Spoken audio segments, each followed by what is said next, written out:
నమస్తే, welcome to news hour. నేను Rajendra. Details చూస్తే నాగర్ కర్నూలు జిల్లా వెల్దండ మండలం జైరాపూర్లోని వాగు పొంగి పొర్లుతుంది. దీంతో పలు గ్రామాలకు రాకపోకలు నిలిచిపోయాయి. ప్రతి ఏటా ఇదే సమస్య ఎదురవుతుందని గ్రామస్తులు వాపోతున్నారు. 6 గ్రామాల ప్రజలకు వైద్య సేవలు, వివిధ పనుల కోసం మండల కేంద్రానికి వెళ్లేందుకు వీలు కాకపోవడంతో వాగు తగ్గే వరకు ఆగాల్సిన పరిస్థితి నెలకొంది. ప్రభుత్వం స్పందించి జైరాపూర్ వాగుపై బ్రిడ్జ్ నిర్మాణం చేపట్టి ఆదుకోవాలని ప్రజలు కోరుతున్నారు. వరద ఉధృతిగా ఉండడంతో వాగు దాటే ప్రయత్నం ఎవరూ చేయొద్దని పోలీసులు హెచ్చరిస్తున్నారు. వర్షాలు ఎక్కువ కురవడం వలన ఆమంగల్లోని సూర్యసముద్రం చెరువు నిండిపోయి అక్కడి నుండి వాటర్ ఫ్లో అయ్యే వస్తున్నది. పొల్లంపల్లి వాగు నిండి తర్వాత బైరాపూర్ వాగు రోడ్డుకు అడ్డంగా ప్రవహిస్తున్నది. ఈ మార్గాన్ని గుండా ఎవరు దాటకూడదని కోరుచున్నాము. తర్వాత వేరే ప్రత్యామ్నాయ మార్గాన్ని ఎంచుకొని ప్రయాణం చేయాలని కోరుచున్నాము. ఇక్కడ ఎవరు కూడా సెల్ఫీలు కానీ, రీల్స్ కానీ, తర్వాత వీడియోస్ కానీ, షూటింగ్ కానీ చేయకూడదని హెచ్చరిస్తున్నాము. ఎవరైనా అలాంటి చర్యలు చేస్తే వాళ్ళపైన చర్యలు తీసుకుంటాము. వచ్చిన ప్రతి సంవత్సరం ఇదే పరిస్థితి మాది. అక్కడి నుండి బయటికి అక్కడికి వెళ్ళడానికి ఇక్కడికి అవతలకి వెళ్ళడానికి స్కూల్ పిల్లల స్కూల్ బంద్, బస్సులు లేవు, ఏమీ లేవు, ఎవరు పట్టించుకోవట్లేదు. ఒకసారి అందరు నాయకులు ఎప్పుడు వెళ్ళిపోతారు తప్ప ఎవరు వీళ్ళు పట్టించుకోవడం లేదు. ఈ ఆగిట్ వచ్చినందువల్ల దాదాపు 6 ఊర్ల వరకు 6 ఊర్ల మంది అటులే ఇటువంటి కూడా లేదు. ఎక్కడికి పోయి అక్కడ ఆగిపోవాల్సి తప్ప పోవడానికి దారి లేదు. చాలా ఇబ్బంది అవుతుంది. ఉదయం వచ్చిన అంటే బస్సుల దగ్గర ఇక్కడ ఒక్కొక్క రోజు బస్సులు కట్టేయడానికి కూడా రావడానికి మాకు లేదు. అక్కడనే గుజ్జల కాడనే ఉండాల్సిన పరిస్థితి. కాకపోతే ఇబ్బంది పడి పోయేటోళ్ళు పోతున్న వాళ్ళు అక్కడే విడిచిపెట్టాల్సి వస్తుంది. పెద్ద వయసులో ఆయన మొత్తం బంద్ కంప్లీట్గా పోవడానికి లేదు. అసలు ఏదో చిన్న యువకులు మాత్రమే దూరంకి వెళ్ళి తిరిగి అక్కడ పోవడానికి ఛాయిస్ లేదు. భద్రాద్రి కొత్తగూడెం జిల్లా బోర్గంపాడు మండలంలోని 2 రోజులుగా కురుస్తున్న భారీ వర్షాలకు పంట నష్టం జరిగింది. కిన్నెరసాని ప్రాజెక్ట్, దోమలవాగు చెరువు, ముసలమడుగు వాగులు ఉధృతంగా ప్రవహించడంతో పంట పొలాలు కోత గురయ్యాయి. సుమారు 1000 ఎకరాల పంట నష్టం జరిగిందని రైతులు ఆవేదన వ్యక్తం చేస్తున్నారు. ప్రభుత్వం పంట నష్టాన్ని అంచనా వేసి తమకు నష్టపరిహారం అందించాలని రైతులు కోరుతున్నారు.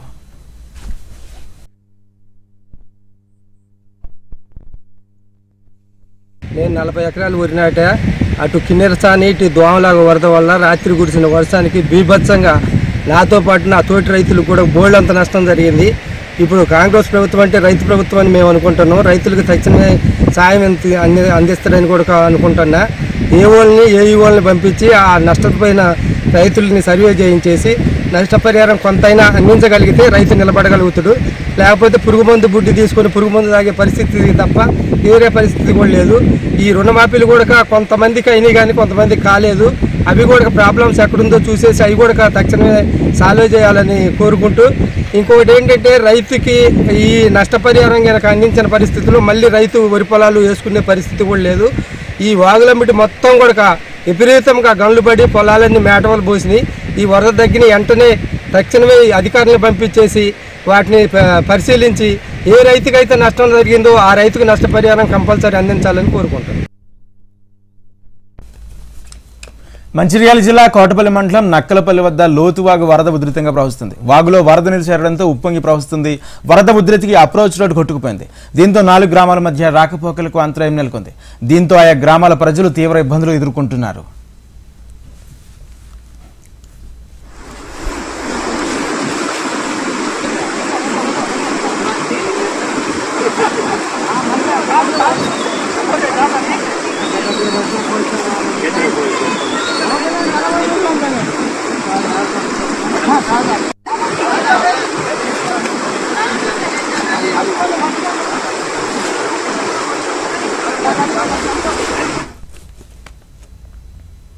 బుడమేరు తమిళేరు నుండి వస్తున్న వరదతో కొల్లేరు పరిసర గ్రామాలు పూర్తిగా వరద ముంపుకు గురయ్యాయి. సమీప గ్రామాల ప్రజలను అధికారులు సురక్షిత ప్రాంతాలకు పునరావాస కేంద్రాలు తరలిస్తున్నారు. ఎప్పటి వరకు వచ్చినా మా గ్రామాలు పూర్తిగా మునిగిపోతున్నాయి. వరద ముంపుతో చేపల చెరువులు, పంటలు నష్టపోతున్నాయని కొల్లేరు ప్రాంత వాసులు ఆవేదన వ్యక్తం చేస్తున్నారు. ఇప్పటికైనా ప్రభుత్వం మమ్మల్ని ఆదుకోవాలని కోరుతున్నారు. ఇదే విషయాన్ని పూర్తి సమాచారాన్ని మా ప్రతినిధి పవన్ అందిస్తారు. గత 3 రోజుల నుంచి కురుస్తున్న భారీ వర్షాలకు ఉమ్మడి పశ్చిమ గోదావరి జిల్లా వ్యాప్తంగా పూర్తిగా అయితే జలదిగ్బంధంలో ఉంది. అయితే ఇందులో భాగంగా బుడమేరు, రామిలేరు వాగులు పొంగడంతో దెందులూరు నియోజకవర్గంలో చాలా వరకు గ్రామాల మటుకు ఇప్పటికే పూర్తిగా నీటిలో మునిగిపోయాయి. అందులో పెదపాడు మండలం గోగుంట గ్రామంలో అయితే మనం ప్రస్తుతం ఉన్నాం. ఇక్కడ గ్రామస్తులు చెప్తున్నారు పూర్తిగా అయితే జలదిగ్బంధంలో ఉంది. ప్రస్తుతం మనం వారితో ఉన్నాం. సార్ చెప్పండి, ప్రస్తుతం పరిస్థితి ఏంటి? ఎన్ని రోజుల నుంచి ఈ పరిస్థితి ఉంది? 10 రోజుల నుంచి ఈ పరిస్థితి మాకు కలుగుతుంది సార్. ఇక మొత్తం చెరువు చుట్టూరు వాటర్ నిండిపోయి ఉంది. ఎట్టి వెళ్ళడానికి కూడా దారి లేదు. ఫుడ్ బెడ్ ఏమి లేదు సార్. అసలు ఫుడ్ బెడ్ ఏమి లేక రోడ్డు మీద పడి ఉన్నాం సార్. మా కాశీ అన్న చింతమనేని గారితో ఉంటారు, ఆయన ఏదో దయచేసి మాకు ఇక్కడ ఫుడ్ బెడ్ మొత్తం అప్పగించడం జరిగింది. ఫుడ్కి బెడ్కి ఏం ప్రాబ్లం లేదు సార్. కానీ బయటికి వెళ్ళి పని చేసే విధానం కూడా మాకు లేదు సార్. ఇప్పుడు హాస్పిటల్కి వెళ్ళాలన్నా బుడ్డోడికి తీసుకెళ్లే పరిస్థితి కూడా లేదు సార్. మాకు ఇక్కడ దాకా వాటర్ వచ్చింది మొన్న 10 రోజుల దాకా. అసలు బాగా ఇబ్బంది పడ్డాం సార్. మీరు చెప్పండి, ప్రస్తుతం అధికారులు ఏ విధంగా స్పందిస్తున్నారు? లోకల్ పరిస్థితులు ఎలా ఉన్నాయి? వీరందరికీ పునరావాసం కల్పించారా ఏంటి? అధికారులు అయితే ఎల్లప్పుడూ మాతోనే ఉంటున్నారండి. పగలొకరు వచ్చినా నైట్ వేరే షిఫ్ట్ వేసుకుని ఇద్దరు విఆర్ఓ కానీ సెక్రటరీ కానీ ఎంఆర్ఓ గారు కానీ ప్రతి క్షణం మాకు ఫోన్లో కూడా అందుబాటులో ఉంటున్నారు. ప్రతి ఒక్కరు ఎవరొక అధికారి అయితే మాతో పాటు ఉంటున్నారు.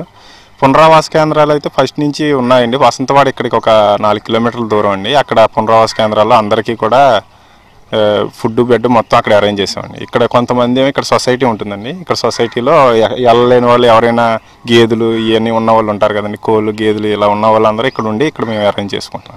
సో మీరు చెప్పండి, ప్రస్తుత పరిస్థితుల్లో ఇక్కడ పంట పొలాల పరిస్థితి ఏ విధంగా ఉంది? అసలు ఈ పరిస్థితి రావడానికి కారణం ఏంటి? గతంలో ఎప్పుడైనా ఇలాంటి వరదను చూసారు? అసలు ఈ రోజు వరకు ఇంత వరద మా జీవిత చరిత్రలో మేము ఎరగమండి. ఈ బుడమేరు ముంపు వలనే ఇది జరిగింది. బుడమేరు నీళ్లు కిందకి వెళ్ళకపోవడం వెనక తన్నేటి మూలన మా ఊరు మునిగిపోయింది. మేము వ్యవసాయం చేసుకునేవాళ్ళం అండి. నేను 10 ఎకరాలు వ్యవసాయం చేసుకుంటున్నాను. 10 ఎకరాలు మునిగిపోయింది. ఇవాళకి తేరుకున్న పరిస్థితి లేదు. అది పనికొస్తుందని నేను అనుకోవడం లేదు. పండుద్దని ఆశ లేదు.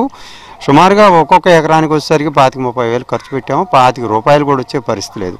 దీన్ని ఇవాళకి వచ్చేసి స్టార్ట్ అయిన దగ్గర నుంచి ఇవాళకి వచ్చేసి మా ఎమ్మెల్యే గారి దయ వలన గవర్నమెంట్ని ఒత్తిడి చేసో అధికారులను ఒత్తిడి చేసో తినడానికి ఉండడానికి లోటు లేకుండా చేశారు. ఇకపోతే ఈ ఆర్థిక భారం అనేది ఎవరు తీరుస్తారనేది మాకు అర్థం కాని పరిస్థితి. ఏదైనా చంద్రబాబు నాయుడు గారు దయచేసి ఈ తుఫానుకి సంబంధించిన నష్టాన్ని పూడ్చగలిగితే మేము అదృష్టవంతులం, లేకపోతే ఇది మా జీవితం మీద భారమై పడి ఉంటుందండి. సో ఇది ఇక్కడ ప్రస్తుత పరిస్థితి. బుడమేరు వాగు పొంగడం వల్లే మేము ఈ పరిస్థితికి వచ్చాము. గతంలో కూడా ఎప్పుడు కూడా ఇలాంటి వరదలను అయితే చూడలేదు. చుట్టుపక్కల అయితే మాకు పునరావాసం ఏర్పాటు చేసి అన్ని సదుపాయాలు అయితే గవర్నమెంట్ అధికారులు అయితే ఏర్పాటు చేస్తున్నారు.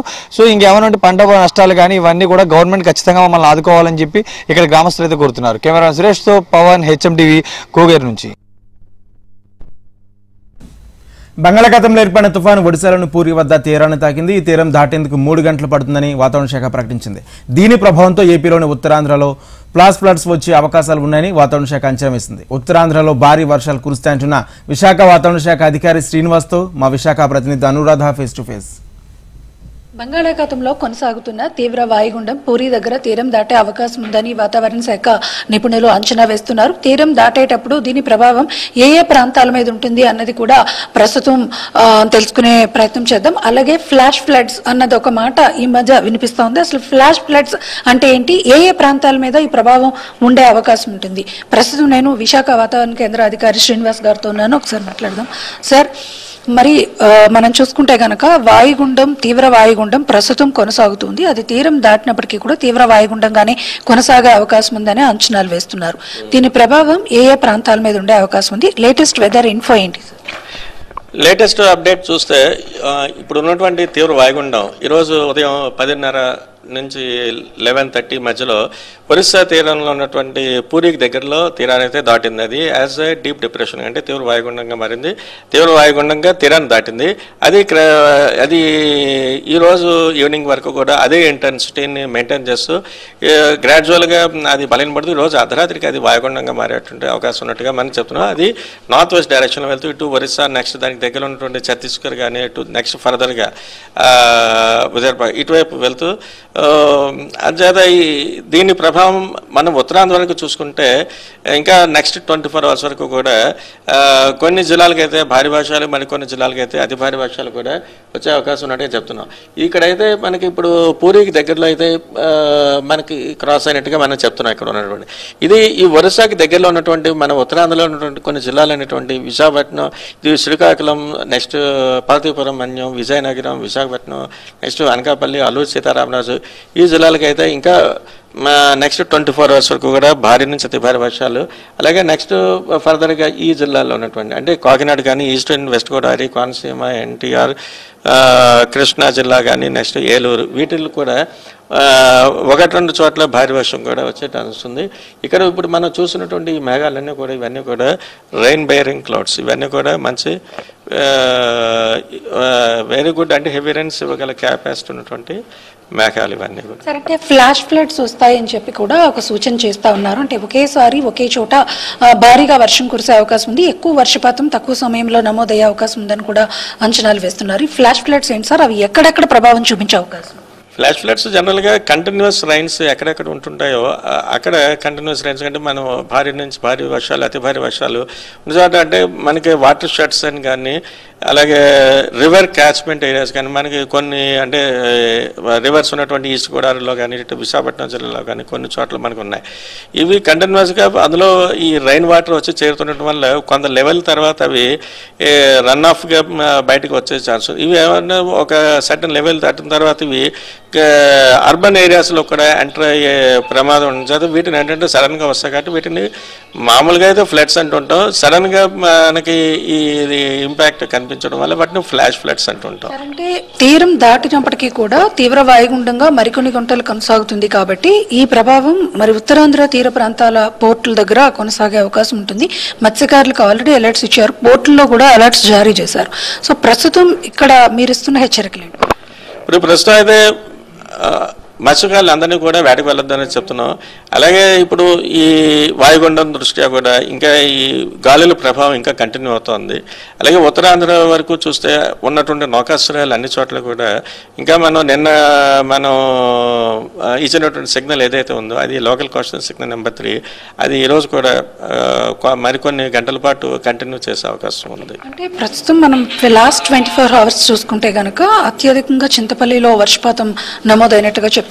అల్లూరు జిల్లానికి కూడా అలర్ట్స్ లో ప్రస్తుతం ఉంది. సో ఇప్పుడు మనం ప్రెసెంట్ వెదర్ కండిషన్స్ చూసుకుంటే కనుక ఎక్కువ వర్షపాతం ఎక్కడ నమోదయ్యే అవకాశం ఉంది, ఎక్కడ అలర్ట్స్ అనేవి కొనసాగుతాయి? ఇప్పుడు నిన్న రికార్డ్ అయినట్టుగానే ఈరోజు కూడా మనకి extreme north districts of north coastal Andhra Pradesh అవి ఏంటంటే ఇవి ఆల్రెడీ మనం డిస్కస్ చేసాం. శ్రీకాకుళం కానీ పార్వతీపురం, మన్యం, విజయనగరం, ఈ జిల్లాలకైతే ఈరోజు కూడా భారీ వర్షాలు నమోదయ్యే అవకాశం ఉన్నట్టుగా మనం ఫోర్కాస్ట్ ఇస్తున్నాం. ఇది ఇక్కడ మొత్తానికి ఏదైతే వెదర్ కండిషన్స్ కనుక చూస్తే కనుక ఇంకొక 24 hours వరకు కూడా ఉత్తరాంధ్ర మీద వర్షాల ప్రభావం ఉండే అవకాశం ఉంది అని అంటున్నారు. ముఖ్యంగా ఫ్లాష్ ఫ్లడ్స్ వచ్చే ఏరియాస్ ఏవైతే ఉన్నాయో అంటే గోదావరి జిల్లాలు కానీ లేకపోతే విశాఖపట్నం కానీ ఎక్కువగా నదీ పరివాహక ప్రాంతాల్లో ఈ రకమైన ఫ్లాష్ ఫ్లడ్స్ వచ్చే అవకాశం ఉందని కూడా అంచనాలు వేస్తున్నారు. అక్కడ జిల్లా యంత్రాంగాన్ని అప్రమత్తం చేశారు. మత్స్యకారులకు హెచ్చరికలు కొనసాగుతున్నాయి. మరొక 24 గంటల పాటు ఏపీలో ముఖ్యంగా ఉత్తరాంధ్ర మీద వర్ష సూచన అయితే మాత్రం వాతావరణ శాఖ అధికారులు ఇస్తూ ఉన్నారు. దీంతో అందరూ కూడా అలర్ట్ అవ్వాలని చెప్తా ఉన్నారు. వీడియో జర్నలిస్ట్ నిఖిల్తో అనురాధ, HM TV, విశాఖపట్నం. ఏలూరు జిల్లా కోయిలగూడెంలో AP deputy CM Pawan Kalyan ముంపు ప్రాంత పంచాయతీలకు ప్రకటించిన విరాళాలను పోలవరం ఎమ్మెల్యే బాలరాజు గ్రామ పంచాయతీ సర్పంచులకు అందజేశారు. వరద ప్రాంతాలకు ఎటువంటి సహాయం చేయకపోగా సహాయం చేస్తున్న వారిపై కొందరు విష ప్రచారం చేస్తున్నారని ఎమ్మెల్యే బాలరాజు మండిపడ్డారు. గతంలో పంచాయతీలకు ఎటువంటి నిధులు కేటాయించలేదని ఆరోపించారు.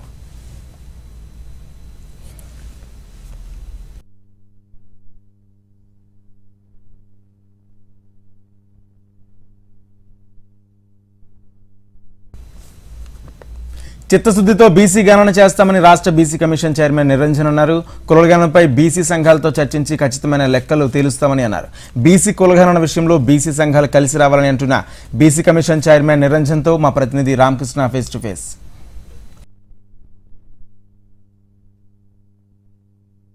రాష్ట్ర బీసీ కమిషనర్ నిరంజన్ ఈ రోజు ప్రమాణ స్వీకారం చేశారు. ఆయనతో పాటు సభ్యులు కూడా ప్రమాణ స్వీకారం చేశారు. అయితే భవిష్యత్తులో బీసీ కమిషన్ ఏ విధంగా పనిచేస్తుంది, రాష్ట్రంలో బీసీ గణనపై ఏ విధంగా ముందుకెళ్తున్న నిరంజన్ గారిని అడుగుదాం చెప్తాం. సార్, మీకు ముందుగా మీ సభ్యులకు శుభాభినందనలు. భవిష్యత్తులో బీసీ కమిషన్ ఏ విధంగా పాత్ర పోషిస్తుంది రాష్ట్రంలో? బీసీ ప్రజల్లో ఏవైతే ఆకాంక్షలు ఉన్నాయో చైర్మన్గా నేను ఇతర బీసీ కమిషన్ సభ్యులు కూడా నిబద్ధతతో పనిచేస్తాం. సమాజంలో అన్ని వర్గాలకు సముచితమైన ప్రాధాన్యం కలగాలంటే ఏ కులం వారు, ఏ వర్గం వారు, ఎంత సంఖ్యలో ఉన్నారు అని తేల్చాల్సినటువంటి అవసరం. అది తేల్చిన తర్వాత దానికి సంఖ్యకు సముచిత ప్రాధాన్యం ఇస్తూ రిజర్వేషన్ కల్పించాల్సినటువంటి అవసరం ఉంది. ఆ దిశలో 2 రోజుల్లో మా కమిటీ కూర్చొనేసి ఏ విధంగా చేస్తే చాలా తొందరలో వేగంగా అనేది కార్యక్రమాన్ని పూర్తి చేయాలనే విషయం ఆలోచించి ప్రభుత్వంతో చర్చించి ఒక నిర్ణయం తీసుకుంటుంది. ఒకటే మనది, బీసీ కులాల వారు ఆందోళన చేయాల్సినటువంటి అవసరం లేదు. మేము నిశ్చయంగా ఒక క్రమశిక్షణతో ఎటువంటి ప్రలోభాలకు లోను కాకుండా బీసీలకు న్యాయం చేసే ప్రయత్నం చేస్తాం. బీసీ కుల సంఘాలు అన్ని కూడా అందుకు గాను మాకు సహకరించాలని వాటితో విజ్ఞప్తి చేస్తూ ఉన్నాము. 1-2 రోజుల్లో మేము అనేది కమిటీ సమావేశం ఏర్పాటు చేసుకున్న తర్వాత ఏ విధంగా ముందుకోవాలనే విషయంలో ఒక నిర్ణయం తీసుకున్న తర్వాత అన్ని బీసీ కులాల సంఘాల వారికి సమయం కేటాయించి వారి అభిప్రాయాలను తీసుకొని ముందుకెళ్తాం. ఇప్పటికే మీ అగ్రనేత రాహుల్ గాంధీ కాశ్మీర్ నుంచి కన్యాకుమారి వరకు బీసీ గణన చేపట్టాలి, బీసీ గణన చేస్తేనే న్యాయం జరుగుతుంది, బీసీలో కానీ చెప్తున్నారు. అయితే రాష్ట్ర ప్రభుత్వంలో బీసీ సంఘాలతో ఏ విధంగా ముందుకెళ్తారు? బీసీ సంఘ నాయకులు దాదాపు రాష్ట్రంలో 36 బీసీ సంఘ కులాలు ఉన్నాయి. వాటిని ఏ విధంగా ముందుకెళ్తే ఏ విధంగా సమన్వయం వాళ్ళ అభిప్రాయాలు తీసుకుంటాం. ఎవరిదైనా లక్ష్యం ఏంటి? బీసీలకు సముచిత స్థానం కలగాలి. బీసీలకు సముచిత స్థానం కలగాలంటే మనమైతే ఏదైతే రిజర్వేషన్స్ కల్పిస్తామో రేపు ఎవరైనా సుప్రీంకోర్టు కానీ హైకోర్టుకు కానీ పోతే అక్కడ నిలబడతట్టు ఉండాలి. సో ఏ విధంగా చేస్తే రేపు ఎవరైనా మనం రిజర్వేషన్స్ కలిస్తే కోర్టు పోతే అది అప్పీల్డ్ అయ్యే విధంగా అనేది ఉండాలి. దానికి గురించి అనేది పూర్తిగా న్యాయబద్ధమైనటువంటి పరిశీలన అనేది చేస్తాం.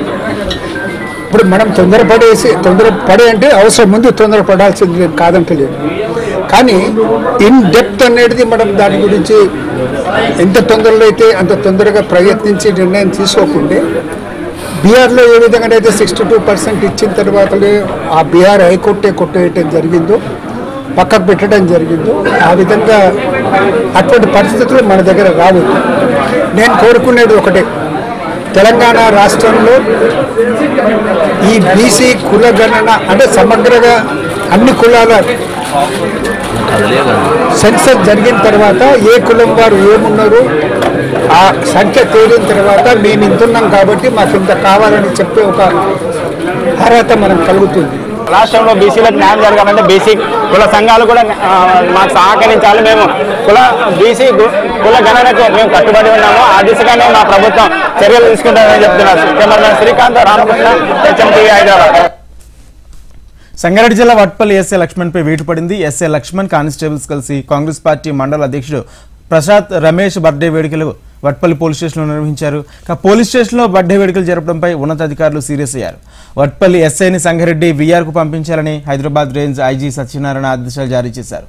బర్త్డే వేడుకల్లో ఇతర పోలీస్ సిబ్బంది పాత్రపై ఉన్నతాధికారులు విచారణ చేపట్టారు.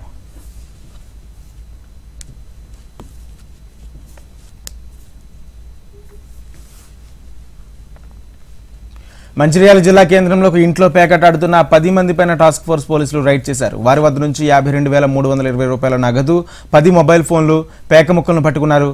పట్టుబడ్డ వ్యక్తులను పోలీసులు అరెస్ట్ చేశారు.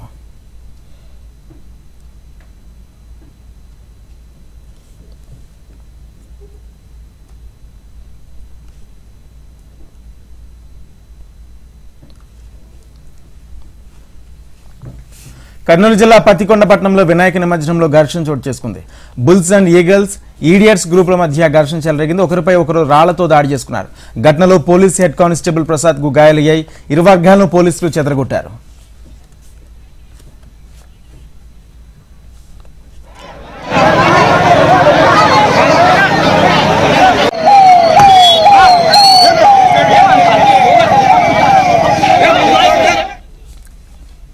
నంద్యాల జిల్లా శ్రీశైలం దేవస్థానం విభూతి ధారణ కార్యక్రమాన్ని పునఃప్రారంభించారు ఆలయ అధికారులు. ఆలయంలోకి ప్రవేశించే భక్తులకు విభూతి ధారణ చేయించే సాంప్రదాయాన్ని దర్శనం క్యూ కాంప్లెక్స్ దగ్గర దేవస్థానం కార్యనిర్వాహక అధికారి పెద్దిరాజు పునఃప్రారంభించారు. గతంలో అమలులో ఉన్న ఈ కార్యక్రమం కోవిడ్ సమయంలో నిలిపివేశారు. కాగా ఆలయ సంస్కృతి సాంప్రదాయాలపై భక్తులందరికీ మరింత అవగాహన కల్పించాలనే సంకల్పంతో ఈ విభూతి ధారణ కార్యక్రమాన్ని తిరిగి ప్రవేశపెట్టినట్లు ఈవో వెల్లడించారు.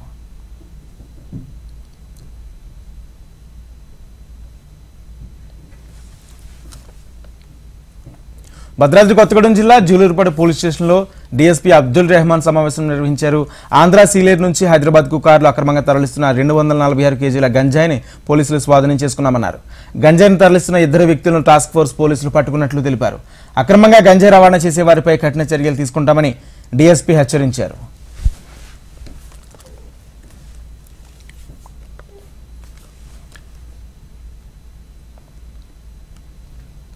భద్రాద్రి కొత్తగూడెం జిల్లా రఘునాథపాలెం ఎన్కౌంటర్కి నిరసనగా మావోయిస్టులు బంద్ పిలుపునిచ్చారు. స్వచ్ఛందంగా బంద్ను విజయవంతం చేయాలన్నారు.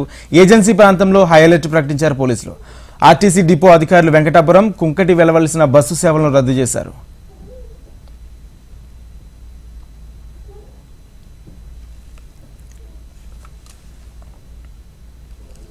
ఆదిలాబాద్ జిల్లా వెనుకబాటును దృష్టిలో ఉంచుకుని ఇక్కడ నెలకొల్పాల్సిన cement corporation of India CCI factory ఎందరికీ ఉపాధినిస్తూ లాభాల బాటలో పయనించింది.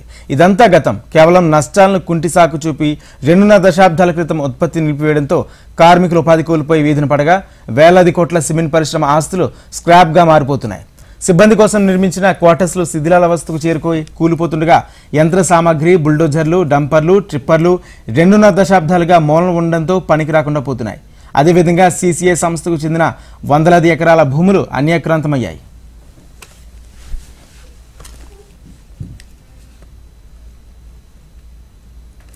ఈ పరిశ్రమను ప్రభుత్వ, ప్రైవేట్ భాగస్వామ్యంతో గతంలో అనేక ప్రభుత్వాలు పునరుద్ధరిస్తామని ఎన్నికల సందర్భంలో హామీలు గుప్పించినప్పటికీ అనంతరం ఇప్పటి వరకు ఏ కదలిక లేకుండా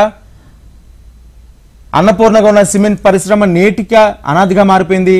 100 ఏళ్ల ఉత్పత్తి లక్ష్యంతో ఎందరికీ ఉపాధి కల్పించి కార్మికుల పాలిట కల్పతరువై నేడు కరువుకు నిలవమై పరిశ్రమల నిరాధరణకు గురైంది. బండరాళ్లను పిండి చేస్తూ గర్జించే ఇక్కడ యంత్రాలు మోగబోయాయి. ఫలితంగా పరిశ్రమ ప్రాంగణం నిర్మానుష్యంగా మారింది. పరిశ్రమ పునరుద్ధరణ కోసం కార్మికులు అనేక ఆందోళనలు సాగిస్తున్నారు. ప్రభుత్వాలు పట్టించుకోకపోవడంతో కోట్లాది రూపాయల ఆస్తులు స్క్రాప్గా మారిపోతున్నాయి.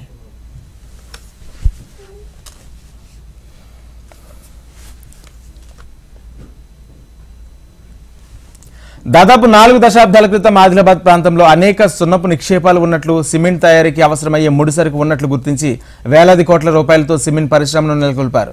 దాదాపు 100 సంవత్సరాల పాటు నిరంతరం సిమెంట్ ఉత్పత్తి చేసే సమర్థత ఉన్న ఈ పరిశ్రమ మొదటి దశాబ్దకాలం పాటు లక్ష్యాలను మించి సిమెంట్ ఉత్పత్తి సాధించింది. ఇక్కడ తయారయ్యే సిమెంట్ 2 తెలుగు రాష్ట్రాలతో పాటు మహారాష్ట్ర, మధ్యప్రదేశ్ రాష్ట్రాలకు గూడ్స్ రైలు ద్వారా ఎగుమతి అయ్యేది. 1998లో అకస్మాత్తుగా యాజమాన్యం నష్టాలను సాగుచూపి ఉత్పత్తి నిలిపివేయడంతో అప్పటి నుండి సీసీఐ మూతపడి ఉంది.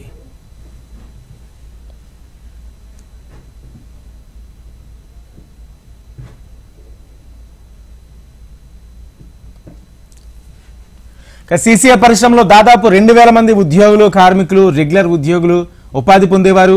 అప్పట్లో ఉద్యోగులంతా సిమెంట్ పరిశ్రమకు సంబంధించిన పక్క భవనాల్లోనే నివాసం ఉండేవారు. అక్కడే ప్రైమరీ పాఠశాల, కార్మికులు, వారి కుటుంబ సభ్యుల కోసం పార్క్, ఆసుపత్రి ఇలా అన్ని అక్కడే నెలకొల్పారు. దీంతో సీసీఐ ప్రాంగణమంతా పరిశ్రమ సైరన్లు, కార్మికుల బూట్ల చప్పుళ్ళు, వాహనాల సిమెంట్ లోడ్తో వెళ్లే దృశ్యాలతో సందడిగా ఉండేది. అలాంటి పరిశ్రమ నేడు కళావిహీనంగా మారిపోయింది. పరిశ్రమ పునఃప్రారంభమవుతుందని ఇప్పటికీ చాలా మంది కార్మికులు ఎదురు చూస్తుండగా ఇక్కడ పనిచేసిన రెగ్యులర్ ఉద్యోగులు మాత్రం వీఆర్ఎస్ తీసుకుని తమ తమ ప్రాంతాలకు వెళ్లిపోయారు. ప్రస్తుతం సిమెంట్ పరిశ్రమకు సంబంధించిన ఆస్తుల పరిరక్షణ కాపలా కోసం కొంతమంది ఉద్యోగులు, సిబ్బంది మాత్రమే ఉండగా కార్మిక సంఘాలు మాత్రం కేంద్ర, రాష్ట్ర ప్రభుత్వాలపై పోరాటాల ద్వారా ఒత్తిడి తెస్తూనే ఫలితం లేకుండా వేసి చూస్తుంది.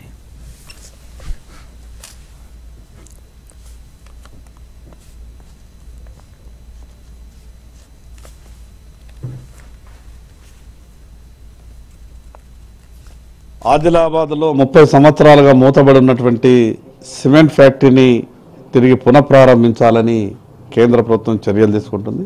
దానిలో భాగంగానే ఈరోజు ఆదిలాబాద్లో తెలంగాణ రాష్ట్ర పరిశ్రమల శాఖ మంత్రి శ్రీధర్ బాబు గారికి ఈ రాష్ట్ర ప్రభుత్వం నుంచి సహకారం కావాలని నేను గతంలో జరిగిన శాసనసభ సమావేశంలో ప్రభుత్వానికి ప్రతిపాదించడం జరిగింది. రాష్ట్ర ప్రభుత్వం నుంచి కూడా మేము పూర్తిగా సహకరిస్తామని మంత్రి గారు చెప్తూ ఈరోజు ఇక్కడ ఉన్నటువంటి సిమెంట్ ఫ్యాక్టరీని కూడా విజిట్ చేయడం జరిగింది. 2015లో కొత్తగా వచ్చినటువంటి మేజర్ మినరల్ చట్టం ప్రకారం ప్రైవేటు వ్యక్తులకు ఆ యొక్క లీజుని ఇవ్వడానికి వీల్లేదు కాబట్టి ఈ రాష్ట్ర ప్రభుత్వ సహకారంతో పీపీపీ మోడ్లో తీసుకొని ఇక్కడ ఆ యొక్క సిమెంట్ ఫ్యాక్టరీని పునఃప్రారంభించాలా, దానికి కేంద్ర ప్రభుత్వం పూర్తిగా రాష్ట్ర ప్రభుత్వానికి అన్ని రకాలుగా సహకరించడానికి సిద్ధంగా ఉన్నది కాబట్టి రాష్ట్ర ప్రభుత్వం ఒక అడుగు ముందుకేసి ఈ రాష్ట్ర ప్రభుత్వం ఏమేం చేయగలుగుతుందనే ప్రతిపాదనలు ఇవ్వాలని కేంద్ర ప్రభుత్వం ఇప్పటికే కోరడం జరిగింది. మొన్న రాష్ట్ర ప్రభుత్వం నుంచి కూడా ఒక ఉత్తరం రాసిండ్రు.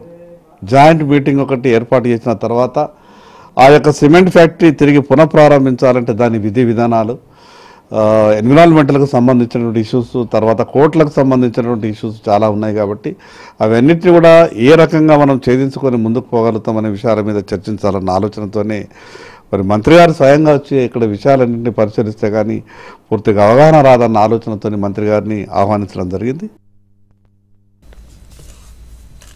ఇటీవల జరిగిన అసెంబ్లీ పార్లమెంట్ ఎన్నికల సందర్భంలో అన్ని రాజకీయ పార్టీలకు చెందిన నేతలు సీసీఐపై హామీలు గుప్పించినా కదలిక రాలేదు. గత 2 రోజుల క్రితం వరద ప్రాంతాల సందర్శనకు వచ్చిన పరిశ్రమల శాఖ మంత్రి శ్రీధర్ బాబు అకస్మాత్తుగా సీసీఐను సందర్శించి సీసీఐ అధికారులతో సమీక్షించారు. శ్రీధర్ బాబు వెంట ఆదిలాబాద్ బీజేపీ ఎమ్మెల్యే పాయల్ శంకర్ సైతం ఉన్నారు. మంత్రి శ్రీధర్ బాబు మాత్రం సీసీఐ పునఃప్రారంభంపై సాధ్యాసాధ్యాలను పరిశీలించి కేంద్ర రాష్ట్ర ప్రభుత్వాలు సంయుక్త భాగస్వామ్యంతో పునఃప్రారంభించడమా లేక ప్రైవేట్ సంస్థల భాగస్వామ్యంతో నడిపించడమా అనే కోణంలో చర్యలు తీసుకుంటామని ప్రకటించారు. కాగా వరద తాకిడి ప్రాంతాలను సందర్శించేందుకు వచ్చిన మంత్రి శ్రీధర్ బాబు షెడ్యూల్లో లేని సీసీఐని ఎందుకు సందర్శించారు, ఆయన వెంట బీజేపీ ఎమ్మెల్యే పాయల్ శంకర్ ఎందుకున్నారనేది కొంత చర్చ సాగుతుంది. గతంలో తాము బీఆర్ఎస్ అధికారంలో ఉన్న సమయంలో సీసీఐ పునఃప్రారంభం కోసం తమ ప్రభుత్వం సిద్ధంగా కేంద్రంలో అధికారంలో ఉన్న బీజేపీ సర్కార్ ఎందుకు ముందుకు రాలేదని, అసలు సీసీఐను తెరిపించడం సాధ్యం కాదని, యంత్ర సామాగ్రి అంతా దేనికి పనికిరాదని స్క్రాప్గా మారిపోయిందని అప్పట్లోనే తేల్చి చెప్పారని విపక్ష నేతలు ఆరోపిస్తున్నారు.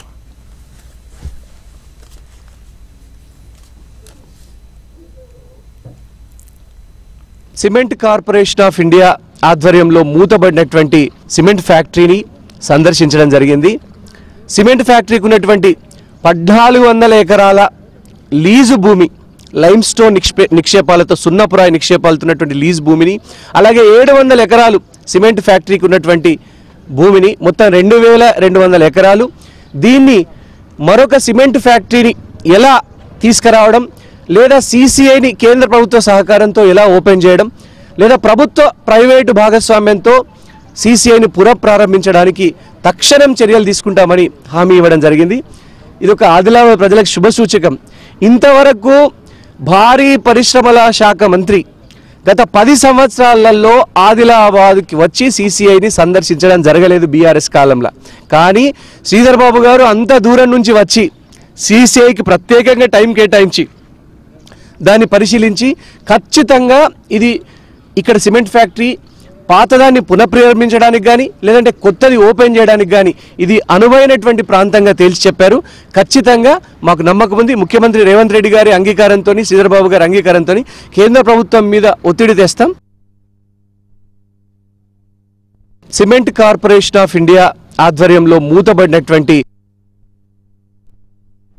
బీజేపీ ఎమ్మెల్యే పాయల్ శంకర్ కమిషన్ల కోసం సీసీఐను తెరపైకి తీసుకొచ్చారని, సీసీఐని ప్రైవేట్ పరం చేస్తే కోట్ల రూపాయల కమిషన్ వస్తుందని కాంగ్రెస్ మంత్రిని సీసీఐకు తీసుకువెళ్లారని బీఆర్ఎస్ మాజీ మంత్రి జోగురామన్ ఆరోపిస్తున్నారు. మొత్తంగా సీసీఐ పునఃప్రారంభమవుతుందా కాదా అనే విషయం పక్కన పెడితే రాజకీయ వర్గాల మాత్రం చర్చ సాగుతుంది.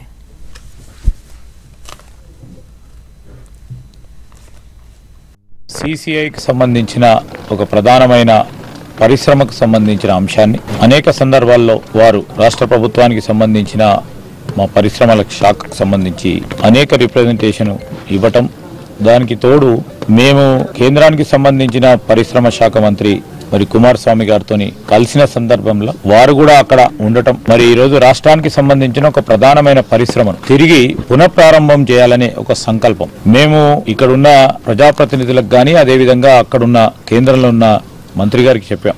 రాష్ట్ర ప్రభుత్వం తరఫున స్పష్టంగా ముఖ్యమంత్రి గారు కూడా ప్రధానంగా ఆదిలాబాద్ జిల్లా వెనుకబడిన జిల్లా, ఈ జిల్లాకు సంబంధించిన పరిశ్రమ ప్రారంభం చేయాలనే మా ఆలోచన ఉంది. రాష్ట్ర ప్రభుత్వం తరఫున అన్ని తీర్ల ప్రోత్సాహం ఉంటది, సహకారం ఉంటది. ఎందుకంటే సీసీఐ ఎస్టాబ్లిష్మెంట్ కూడా కేంద్ర ప్రభుత్వానికి సంబంధించిన అంశం కనుక అన్ని తీర్ల ప్రోత్సాహం చేస్తాం. పునః ప్రారంభం చేసి ఈ రోజు ఇక్కడ ఉపాధి కల్పించాలి, ఇక్కడ ఉన్న వారికి వాణిజ్యం, వ్యాపారం, యాన్సిలరీ కూడా వచ్చే అవకాశం ఉంటుంది, చిన్న పరిశ్రమలు కూడా ఏర్పాటు అయ్యే అవకాశం ఉంటుంది. ఆ తరుణంలో మేము పూర్తి స్థాయిలో మా ప్రభుత్వం మీకు అండగా నిలబడుతుందని నేను ఇక్కడ ఉన్న గౌరవ శాసనసభ్యులు శంకర్ గారికి కూడా మరి తెలియజేయడం జరిగింది. దాంట్లో భాగంగానే మా ప్రభుత్వం ఈరోజు చాలా స్పష్టంగా ఒక పరంగా ఉద్యోగ అవకాశాలు కల్పించాలని మేము మొన్ననే నైపుణ్యాన్ని పెంచే స్కిల్ యూనివర్సిటీని ఏర్పాటు చేస్తా ఉన్నాం. ఆ క్రమంలో ఇలాంటి పరిశ్రమలకు కూడా ఈ స్థానికంగా ఉన్న యువతకి ఉపాధి కల్పన అనేది ప్రధానమైన అంశం.